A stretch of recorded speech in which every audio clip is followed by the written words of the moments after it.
প্রিয় বন্ধুরা, আসসালামু আলাইকুম। সবার আগে বাংলাদেশ খবর থেকে আপনাদেরকে জানাই স্বাগত। আমি এখন কথা বলছি বিশ্ব আন্তর্জাতিক নারী দিবসে বাংলাদেশের বিখ্যাত একজন গার্মেন্টস শ্রমিক নেত্রী রিনা আক্তারের সাথে।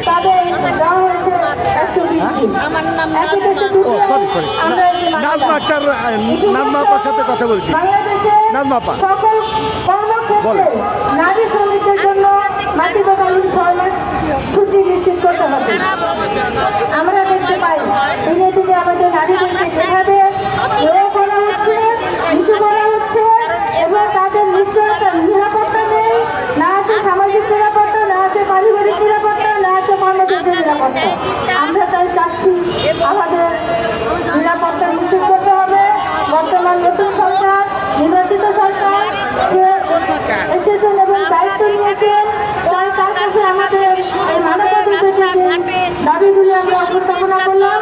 দাবিগুলি বাস্তবায়ন করার সহিংসতা, কলকারখানা, আমরা জানি সর্বক্ষেত্রে সাথে তাল মিলিয়ে যখন বাংলাদেশ চলছে, সেই ক্ষেত্রে অটোমেশনের যে যুগ চলে আসছে, এই অটোমেশনের জায়গা থেকে আমরা দেখতে পাই আমাদের নারী শ্রমিকদের ক্ষতিগ্রস্ত হচ্ছে এবং চাকরি হারাচ্ছে।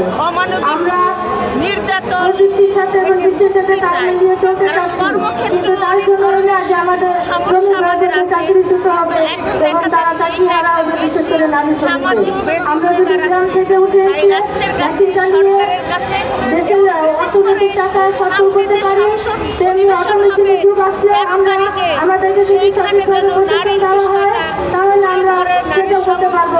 আমাদের জন্য এই অটোমেশনের জন্য কোনো শ্রমিক ভাইদের চাকরি না দেয়, এটা হচ্ছে আমাদের হবে না। ধন্যবাদ।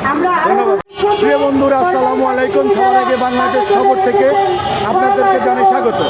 আমি এখন কথা বলছি বিশ্ব আন্তর্জাতিক নারী দিবসে বাংলাদেশের বিখ্যাত একজন গার্মেন্টস শ্রমিক নেত্রী রিনা আক্তারের সাথে। আমার নাম সরি নাজমা আক্তার, নাজমা আপার সাথে কথা বলছি। নাজমা আপা বলেন। নারী শ্রমিকদের জন্য মাতৃত্বকালীন ছুটি নিশ্চিত করতে হবে। আমরা দেখতে পাই দিনে দিনে আমাদের নারীদেরকে যেভাবে করা হচ্ছে, নিচু করা হচ্ছে এবং তাদের নিশ্চয়তা নিরাপত্তা নেই। না আছে সামাজিক নিরাপত্তা, না আছে পারিবারিক নিরাপত্তা, না আছে কর্মক্ষেত্রে নিরাপত্তা। আমরা তাই চাচ্ছি আমাদের নিরাপত্তা নিশ্চিত করতে হবে। বর্তমান নতুন সরকার, নির্বাচিত সরকার এসেছেন এবং দায়িত্ব নিয়েছেন। তাই তার কাছে আমাদের এই মানবাধিকার দাবিগুলি আমরা উপস্থাপনা করলাম। দাবিগুলি বাস্তবায়ন করার নারীর প্রতি সহিংসতা, কলকারখানা, আমরা জানি সর্বক্ষেত্রে সাথে তাল মিলিয়ে যখন বাংলাদেশ চলছে, সেই ক্ষেত্রে অটোমেশনের যে যুগ চলে আসছে, এই অটোমেশনের জায়গা থেকে আমরা দেখতে পাই আমাদের নারী শ্রমিকদের ক্ষতিগ্রস্ত হচ্ছে এবং চাকরি হারাচ্ছে। আমরা নির্যাতন, প্রযুক্তির সাথে এবং বিশ্বের সাথে তাল মিলিয়ে চলতে চাচ্ছি, কিন্তু তার জন্য হলে আজ আমাদের শ্রমিকদের চাকরিচ্যুত হবে এবং তারা চাকরি হারা হবে, বিশেষ করে নারী শ্রমিকদের। আমরা যদি গ্রাম থেকে উঠে এসে চাকরি চালিয়ে দেশের অর্থনৈতিক টাকায় খরচ করতে পারি, তেমনি অটোমেশনের যুগ আসলে আমরা আমাদেরকে যদি চাকরি দেওয়া হয় তাহলে আমরা সেটা করতে পারবো।